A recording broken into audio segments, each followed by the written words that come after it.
성경에 사마리아 그리고 사마리아인에 대한 이야기가 적지 않게 많이 나와요.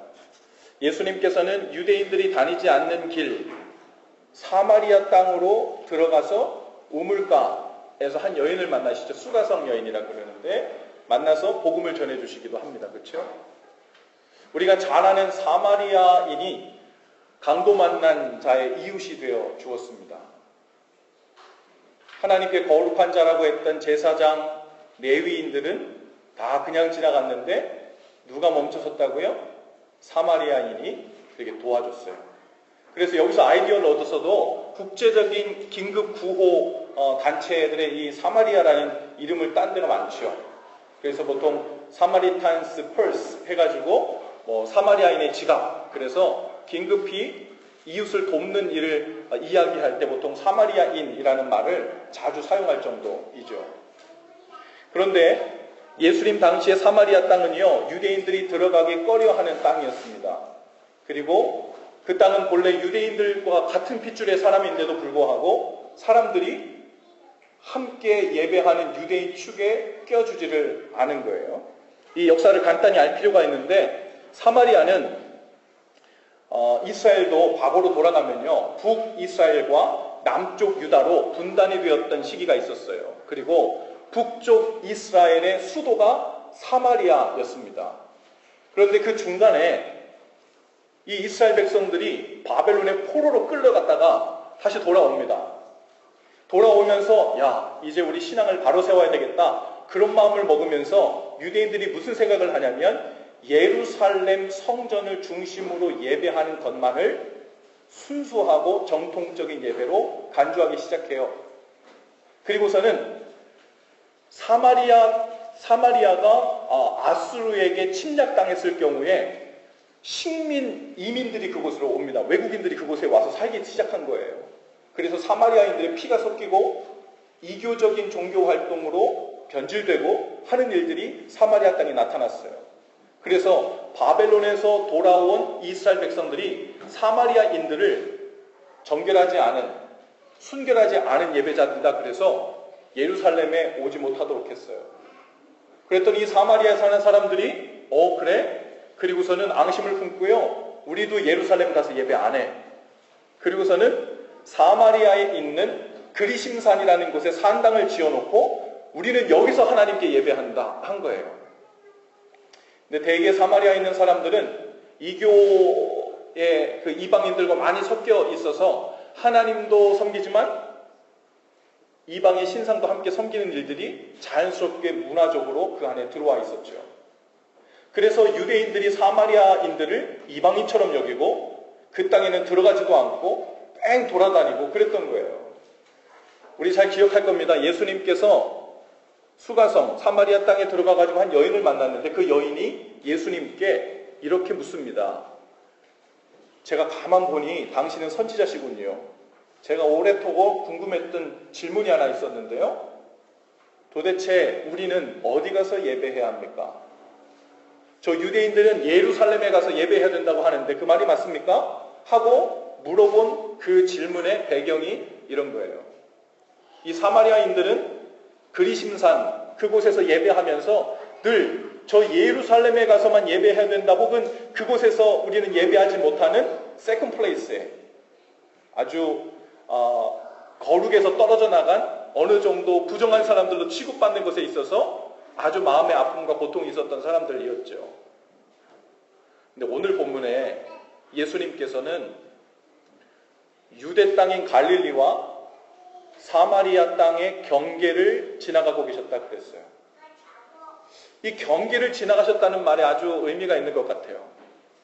어쩌면 예수님께서 그런 생각하셨는지 모르겠지만 유대인들, 하나님의 거룩하고 정결한 백성이라고 하지만 진짜 그 삶으로 하나님을 온전히 예배하지 못하는 자들, 사마리아인들, 겉으로 볼 때는 마치 부정한 자들로 낙인이 찍힌 자들이지만 그들 가운데 정말 하나님을 예배하는 자들도 있었던 그 경계를 지나가시면서 과연 하나님 앞에 누가 더 정결하고 온전한 예배를 드리고 경배하는 자들인가, 그런 고민과 생각들을 혹 하시지 않았을까? 그 경계를 지나가면서. 마침 그 경계를 지나가시다가 한 마을에 들어가게 됩니다. 그런데 거기서 10명의 문둥병자를 만났다고 그랬어요. 10명의 문둥병자. 아마도 이 문둥병자들은 당시에 사회적으로 격리되어 있던 사람들입니다. 단순히 병이 옮길까봐 격리만 된 게 아니고 종교적으로 이 문둥병은 하늘이 내린 천벌이라고 생각했어요. 그래서 그들 가운데는 어떤 보여지지 않은 어떤 죄가 있었다 생각했죠. 그래서 그들은 부정한 자들이라고 일컬음을 받았습니다. 그래서 그 부정한 사람이요, 만일 일반 사람들의 옷깃을 만지잖아요? 그러면 그 터치된 사람도 부정한 사람이 돼요. 그러면 그 사람은 그 부정함을 떨쳐버리기 위한 정결 예식을 행해야만 다시 사람들 가운데로 올 수 있어요. 그러니까 이 문둥병자들은 자기 병 때문에라도 아프고 서러운데 늘 사람들을 피해 다녀야 됐고, 사람들이 많은 곳에 가려면 나 문둥병자요 하고 표시를 하고 가야 돼요. 그게 법이야. 그렇게 안 하고 가까이 왔다가 누군가를 부정하게 만들면 사회법에 어긋나는 겁니다. 그래서 어쩌면 예수님께서 오셨는데 이 문둥병자가 가까이 왔대요? 멀리 서 있었대요? 멀리 서 있었대요. 멀리서 예수님을 보고 가까이 다가오고 싶은 마음이 있었겠죠. 그런데 가까이 갈 수가 없어요. 그래서 멀리서 큰 소리로 외쳐 소리 지른 겁니다. 선생님이여, 우리를 불쌍히 여기소서. 선생님이여, 우리를 불쌍히 여기소서. 여러분, 이 문둥병자들이 예수님을 주님이라고도 안 불렀고 랍비라고도 부르지 않아요. 선생님이라고 불렀어요. 졸음에서 깨시죠, 이제? 선생님이라고 불렀어요. 그러니까 이 사람들은 예수님이 누구신지를 몰라요. 뭐에 대해서만 들었냐면 이분이 정확히 누구신지는 모르겠지만 이분이 어떤 병이든 다 고쳐줄 수 있는 능력을 가진 분이시다더라 라는 이야기만 들은 거예요. 그리고는 우리의 병들도 고쳐주실 수 있겠지 하고서는 멀찌감치 서가지고 가까이 갈 수는 없고 우리를 불쌍히 여겨주세요 하고 큰 소리로 외쳐 부른 겁니다. 여러분, 문둥병이라는 것은 당시에 절망 중에 절망스러운 병이었어요. 고칠 방법이 없어요. 피부에 무감각한 감각을 느끼지 못하는 병입니다. 손가락이 문드러지고 코가 문드러지고 무엇이 살점이 떨어져 나가도 고통을 느끼지 못해요. 그렇게 서서히 죽는 날을 받아놓은 병이에요. 육신뿐만 아니라 그 마음부터 절망의 절망을, 사방이 꽉 막힌 것 같은 삶을 살 수밖에 없는, 게다가 가족들과도 사회에서도 완전 격리되어서 부정한 사람으로 낙인 찍힌 사람들이고 사람들 곁에도 법적으로 다가가면 안 되는 사람들. 그래서 유대인들과 사마리아인들이 서로 싫어서 떨어져 지내는 그 경계, 아무도 없는 어느 시점의 마을을 구성하고 거기에 숨어 살고 있는 겁니다. 이들의 형편은 완전 소망이 없어요. 절망 중에 절망입니다. 예수님에 대해서도 아는 바가 없어요. 그분이 능력이 있으시다는 얘기만 들은 거예요. 그러니 선생님이여, 우리를 불쌍히 여기소서, 이렇게 말만 한 겁니다. 그런데요, 예수님이 누구신지도 아직 몰랐는데 예수님께서는 그들의 소리를 들으십니다. 할렐루야. 그들의 기도가 뭐였다고요? 우리를 불쌍히 여기소서. 여러분, 기도 중에 가장 강력한 기도는 어떤 기도일까요? 하나님, 저를 불쌍히 여겨주세요. 여러분, 이 기도가 가장 강력한 기도예요. 왜 그러냐면 하나님은 우리의 하늘 아버지가 되시기 때문에 그렇습니다. 자세한 거 설명하지 않아도 아버지, 저를 불쌍히 여겨주세요. 그것이 아버지의 마음을 움직이는 가장 강력한 기도죠. 세상에 여러 기도법들이 많아요. 하늘의 보좌를 움직이는 기도법들도 많아요. 주님을 어떻게 부르고 하나님의 호칭을 어떻게 부르면서 기도하라는 기도법도 많습니다. 그러나 그것이 어찌되었든 자녀된 우리들이 하나님의 은혜를 받는 데 있어서 가장 강력한 기도는 주님, 우리를 불쌍히 여겨 주옵소서. 사방이 꽉 막히고 소망이 없는 제 삶에 더 이상 답이 나올 것 같지 않는 우리 부부 사이 관계, 하나님, 제가 우리 아이들을 망쳐버린 것 같습니다 라는 마음이 들었을 때 우리 자녀들에게 하나님, 이 깨어진 관계를 도저히 회복할 방법이 없습니다. 하나님, 이 문제는 누가 와도 해결할 수가 없어요. 문둥병처럼 사방이 꽉 막히고 도저히 길이 보이지 않는 그 길에서 우리가 할 수 있는 기도는 뭐라고요? 우리를 불쌍히 여겨 주옵소서. 아기가 막 태어나면요, 태어나면서부터 말을 합니까 안 합니까? 경험해 보신 분들 말을 하던가요? 우리 애들은 말을 못 하더라고. 태어나자마자는 말을 못 해요.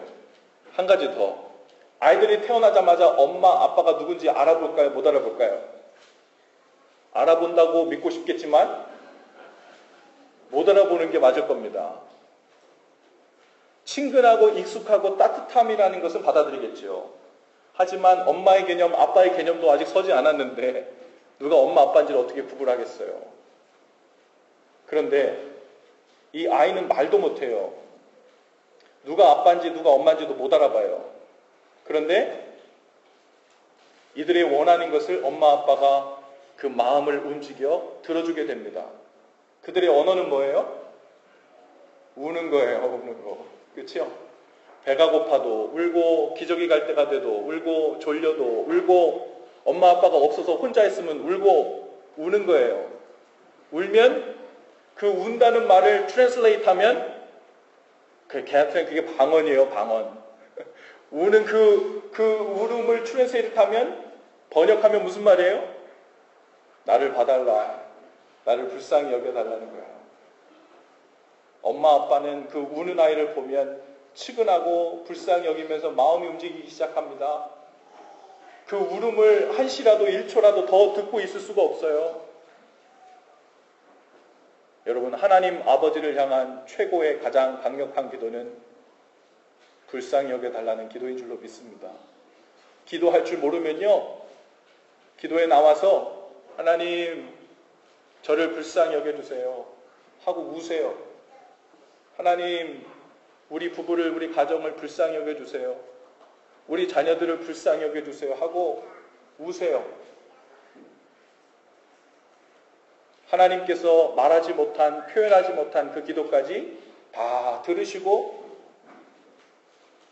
응답해 주시는 우리의 좋으신 아버지이신 줄로 믿습니다. 여러분, 나병 환자 10명이 예수님께 와서 그렇게 불쌍히 여겨달라고 기도했는데 예수님께서 뭐라고 하세요? 너희 몸을 제사장에 가서 보이라는 거예요. 와가지고 만져주시며 안수기도를 한 것도 아니고 어느 실로암 못에 가서 씻으라는 것도 아니고 진흙을 이겨서 몸을 발라주셨다는 말도 없고 그냥 지금 이대로 고길로 제사장한테 가서 네 몸을 보이라는 겁니다. 왜 제사장한테 가서 몸을 보이라는 걸까요? 만약에요, 그 당시에는요, 문둥병으로 낙인 찍혀서 부정한 사람이 되었다가 그 병에서 어떤 이유로든 그 병에서 나음을 입고 부정한 사람에서 벗어났다는 인증을 제사장한테 가서 확인받아야 돼요. 그러니까 자기는 나았다고 마음대로 사람들 앞에 못 나타나요. 자기가 만약에 병이 나았다라는 증상이 있으면 제사장한테 가서 몸을 보이고 구석구석 다 보여준 다음에 제사장이 넌 이제 다 나았다. 이제부터 넌 정결한 사람이 되었다. 부정한 사람이 아니다. 사람들 어디든 함께 갈 수 있고 함께 사회활동을 시작할 수 있다. 라는 인증을 받아야 돼요. 그래서 예수님께서 제사장한테 가서 네 몸을 보이라 라고 말씀한 겁니다. 제사장한테 가란 얘기는 뭐예요? 그러면 네 몸이 나을 거라는 말입니다. 근데 지금은 안 나았어요. 그런데 이 10명의 문둥병자가 오늘 말씀에 의하면 다 제사장한테 갔어요. 언제 병이 나은 거예요? 가는 도중에 그 길 선상 위에서. 때로 하나님이 우리를 그렇게 가라고 명하실 때가 있어요. 아니, 제 경험에는 훨씬 더 많은 경우에 네가 이리로 가면 무슨 일이 있을 거고 언제쯤 문제가 해결될 거고 그러면 무슨 옵션이 있을 거고 그것을 너에게 비전으로 보여줄 테니 마음의 플래닝을 세우고 이렇게 가면 된다라는 설명 대부분 안 해주세요. 주님은 우리에게 아무런 계산도 나오지 않았을 때 가라고 하십니다. 그리고 그 많은 일들의 변화, 기도응답, 그것을 언제 주시냐면 순종하는 믿음으로 발걸음을 떼서 하나님 가라고 하신 그 길을 향해 다 가지도 않았어요. 어쩌면 10분의 1 지점밖에 안 갔을 때, 어쩌면 이제 중간쯤 왔을 때, 그 중간 어딘가에서 처음에 생각지도 못했던, 예상치도 못했던 주님의 은혜가 흘러들어와 우리의 삶을 변화시키는 것을 경험합니다. 주님은 늘 그렇게 우리에게 그 과정 중에 그 믿음의 여정 중간 어딘가에서 그분은 변화를 시켜요. 그래서 예수님께서는 우리에게 믿음으로 출발하라고 하는 거예요. 제사장한테 가서 네 몸을 보이라고 하는 겁니다. 가끔 청년들이 와서 제게 이런 질문을 합니다. 목사님, 제 진로는 어디로 가는 것이 좋을까요? 하나님이 나에게 어딘가로 가길 원하시면 저에게 비전을 보여주시지 않겠어요? 이것이 좋겠다 하는 소원을 제게 주시고 그 소원의 마음을 이끌게 해가시고 출발하게 하지 않겠습니까? 그럴 수도 있지만 더 많은 경우엔 비전을 보여주시지 않아요. 여러분, 이 비전이라는 말은요, 성경에서 특별한 경우에 하나님의 환상이 하나님의 뜻이 보여질 때 쓰여졌지만 오늘 우리가 하나님 앞에 기도할 때 믿음의 출발을 위한 동기부여나 전제로 사용해서는 안 되는 것들이에요. 비전을 보여주세요. 출발할 수 있도록. 어디서 그렇게 예수님이 말씀하신 적이 있어요? 없어요. 어떨 때 우리는 이 비전이란 단어를 뭘로 사용하냐면 하나님, 나의 계산이 나올 수 있도록 나의 계산이 어느 정도 프레임이 갖춰져야 출발할 수 있을 거 아니에요. 라는 말로 사람의 생각, 사람의 계획이 비전이란 거룩해 보이는 단어로 우리에게 사용될 때가 더 많아요. 주님은 오늘도 우리 삶 속에서 가라고 하십니다. 제사장에 가서 내 몸을 보이라고 합니다. 아직 아무 일도 일어나지 않았는데 어제하고 오늘이나 똑같은데 내 마음 상태도 똑같은데 무슨 뜨거운 마음도 일어난 적이 없는데 주님은 말씀으로 우리에게 떠나라고 해요. 가라고 해요. 주님이 목적하신 것은 무엇이에요? 믿음의 발걸음을 떼고 시작하는 그 여정, 그거 시작하는 게 주님의 목적이에요. 그러면 주님은 그 길 도상 위에서 주님의 은혜의 일을 행하시는 줄로 믿습니다. 여러분, 10명의 문둥병자들이 순종해서 갔어요. 그리고 병이 다 나았습니다. 그런데 10명 중에 누구만 돌아왔다 그랬어요? 사마리아인, 즉 이방인으로 분류되고 부정한 자들이라고 분류된 사마리아인 한 명만 돌아왔어요. 거기에 갔던 10명이 다 사마리아인이었을까요? 아닌 것이 분명합니다. 왜냐하면 예수님께서 오늘 뭐라 그래요? 돌아온 사람은 이 이방인, 사마리아인 한 사람뿐이냐? 라고 말씀하셨을 땐 예수님의 그 알고 계신 것 안에서는 적어도 그들 안에 다수의 유대인 문둥병자들이 있던 거예요. 그러니까 그들이 더 믿음이 없다고 부정한 자라고 얘기했던, 이방인이라고 얘기했던 그 사마리아인만 한 사람 돌아온 겁니다. 그리고 엎드려 경배했어요. 그리고 감사했다고 했습니다. 여러분, 하나님께서 우리에게 은혜를 베푸실 때 하나님께 감사해야죠. 그런데 오늘 말씀을 읽다 보니까 감사라는 주제 그 위에 주님께서 우리에게 주시고자 하는 감사 위에 그 무언가가 또 있는 것 같아요. 우리는 하나님께서 우리에게 은혜를 주시면요, 그 은혜를 받고 너무 좋아해요. 마치 이 10명의 문둥병자 중에 돌아오지 않은 9명의 문둥병자가 중간에 가다가 병이 나은 것을 깨달았겠죠. 그리고 너무 좋았겠죠. 그리고 너무 신났을 겁니다. 그리고서는 제가 움직이지 말아야 되겠군요. 그리고서는 곧장 제사장에게 달려갔을 거예요. 그리고 자기 가족에게도 달려갔을 겁니다. 얼마나 신났겠어요. 누가 봐도 당연히 그래야 될 것이라 생각하죠. 그런데 똑같이 가다가 병이 나은 이 사마리아인 문둥병자는 병이 나은 걸 보고 누굴 기억해냈다고요? 그분이 누구신지가 기억난 거예요. 단순히 내 병을 낫겨줬으니까 가서 감사 인사라도 해야 되겠다, 이런 마음으로 온 것 같은 분위기가 아니에요. 지금 이 사마리아인은 감사하러 왔지만 아직 아무것도 모르기 때문에 감사로 표현되는 거예요. 그런데 이분이 무언가 내가 생각한 분이 아니라는, 그래서 그분 앞에 엎드려 경배하는 일이.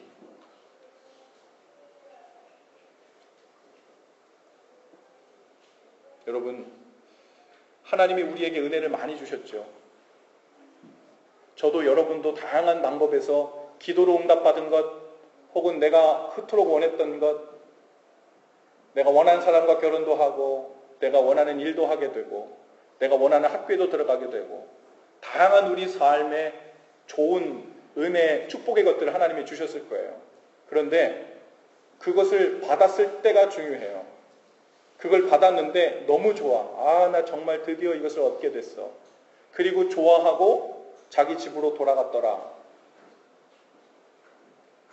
그런데 하나님께서 이 은혜를 주신 이유는요, 그거 은혜만 받고 집으로 돌아가라고 준 게 아니라 그 은혜를 받고 예수님이 누구신지를 알아보고 그분께로 돌아와 그분 앞에 엎드리는 삶, 그분 앞에 경배하는 삶, 이제 내 삶의 주님이 누구신지 알겠습니다. 그래서 내 마음을, 내 삶을 다 돌이켜 주님을 내 삶의 주인으로 여기며 인정하며 순종하며 사는 삶으로 돌이키기를 원하신 줄로 믿습니다.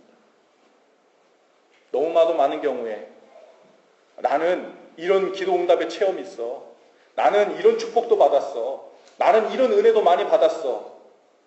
그런데 그 경험이 마치 나와 하나님과 친밀한 관계의 증거인 것처럼 착각합니다. 아니요. 문둥병자 같은 그 대단한 병이 나았어도 집으로 돌아가고 만 사람은 그때 그 선생님이라고 한 분, 난 누군지 잘 모르겠는데 그분이 내 병을 고쳐줬어. 대단하지. 자랑하고 다닐지 몰라요. 복음하고 아무 상관없어요. 구원받는 것과 아무 상관없어요. 교회에 다녀도 하나님 앞에 큰 은혜들을 마음껏 받아도 그 삶을 돌이켜 그 마음을 가지고 주님 앞에 돌아와 엎드리고 경배하고 그분을 내 삶의 주인으로 삼는 삶이 시작되지 않으면 은혜를 헛되이 받은 거예요. 축복을 헛되이 받은 거예요. 자랑거리로만 삼는 거예요. 그 경험에만 묻혀 사는 거예요. 그거는 주님께로 출발한 삶이 아닙니다. 오늘 하나님께서 우리에게 이렇게 물으세요. 나머지 9은 어디 있느냐? 저는 숫자에 좀 눈에 들어왔어요. 왜 9명이 안 돌아오고 1명만 돌아왔을까? 나중에 이것이 우리에게 읽혀질 때 주님은 우리에게 성령을 통해 어떤 메시지를 주기 원하실까? 어쩌면 너무나도 많은 그리스도인들이 하나님께 받은 은혜, 축복을 기억하면서 그것을 시로라기 같은 커넥션으로 하나만 유지하고, 하나님, 제 마음이 10개가 있다면 그 중에 1 정도는 하나님과 안전한 관계를 유지하고 살게요. 하지만 9은 여전히 내 마음을 돌이키지 않고 내가 원하는 삶, 내가 원하는 스타일, 내가 꿈꾸는 그 꿈, 그 비전을 이루기 위해 살겠습니다라고 자기의 삶으로 그냥 떠나버리는 거예요. 혹 우리의 마음이 이 9대1과 같은 비율로 하나님을 향해 향하고 있지 않습니까? 어제 우리 교회 리더십팀 리트릿이 있었습니다. 한 해 동안 우리 교회 이름처럼 예수님을 어떻게 열심히 사랑했는가에 대해서 함께 나누고, 돌아오는 2019년도에는 어떻게 예수님을 더 지혜롭게 열심히 사랑할까를 논의했어요. 여러분, 예수 사랑하는 일 어렵습니까? 쉽습니까? 대답을 잘 못하세요? 여러분, 예수님 사랑하는 거 어떤 사람은 쉽다 그러고 누구는 어렵다 그래요. 왜 이런 일이 발생할까요? 어떤 사람들은 예수님 사랑하는 걸 이렇게 생각해요. 나 예수님 사랑은 진짜 잘할 수 있어요. 제가요, 아침마다 일어나가지고 예수님 사랑해요 라고 기도할 수 있고요. 이렇게 찬양할 때 예수님 사랑하는 찬양 부르는 거 열정적으로 눈물도 흘려서도 부를 수 있어요. 얼마나 예수님 사랑하는 거예요. 그런데 예수님 사랑이 그걸로 끝나면 좋겠는데 예수님 사랑은 거기서 끝나지 않아요. 우리 교회 예수 사랑을 구체적으로 고백하는 4가지 사역 방향 있죠? 예수님 사랑을 어떻게 한다고요? 예배 사랑을 통해서. 예수님 사랑을 교회 사랑을 통해서. 예배 사랑은 말씀 사랑을 통해서, 예배 사랑은 이웃 사랑을 통해서 사랑하는 거예요. 목사님, 저는요, 그렇게 길 지나가면서 예수님 사랑합니다. 혼잣말 하듯이 기도하면서 그 하나님 사랑하는 뜨거운 감성에 혹은 그 마음에 젖어 있는 건 잘하는데요. 예배는 정기적으로 와서 예배 못 드리겠더라고요.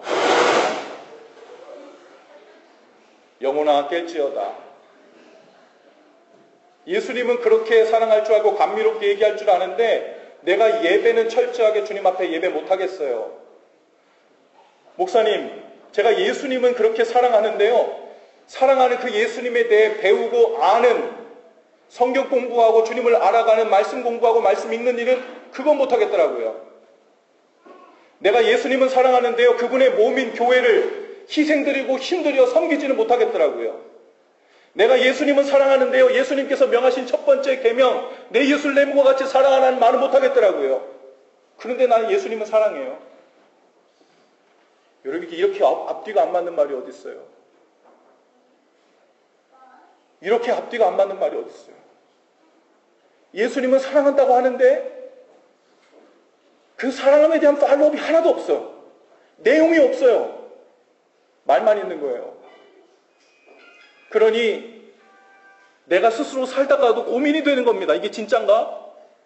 난 예수님 사랑한다고 분명 마음으로 고백할 수 있는데, 입술로 얘기할 수 있는데 왜 내 삶은 안 변하지? 왜 내 삶은 이 모양이지? 왜 내용이 없지? 예수님 사랑은 그렇게 하는 게 아니기 때문에 그래요. 제가 예수님을 사랑하기 때문에 주님 예배하는 것을 사모하고 사랑하고 예배 10분 전이 아니라 30분 전이라도 와서 내가 주님을 예배하는 것을 간절히 사모합니다. 이것이 제가 예수님 사랑하는 증거입니다. 밤낮으로 주님의 말씀을 사모하고 읽고 주님의 말씀이 내 속에 울려 퍼지기를 소원하는 말씀 사랑이 내 속에 항상 있기를 원합니다. 왜냐하면 그것이 제가 예수님 사랑하기 때문에 그래요. 주님의 교회를 세우는데 나의 희생과 나의 죽음, 나의 연약함이 들어가야 된다면 주님의 교회, 주님의 몸된 교회를 세우기 위해 저의 희생, 저의 섬김이 이렇게 들어가고 싶습니다. 예수님 사랑하기 때문에.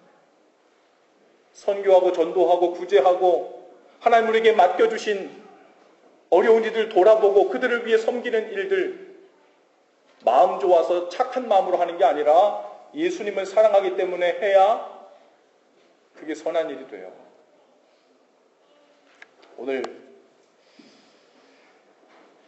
저와 여러분에게 허락하신 은혜를 기억하십시다. 그리고 주님께로 우리의 삶을 돌이킬 수 있기를 바라요. 어쩌면 10개의 마음 중에 나는 하나를 주께로 향하고 살아요. 5개를 향하고 살아요. 7개를 향하고 살아요.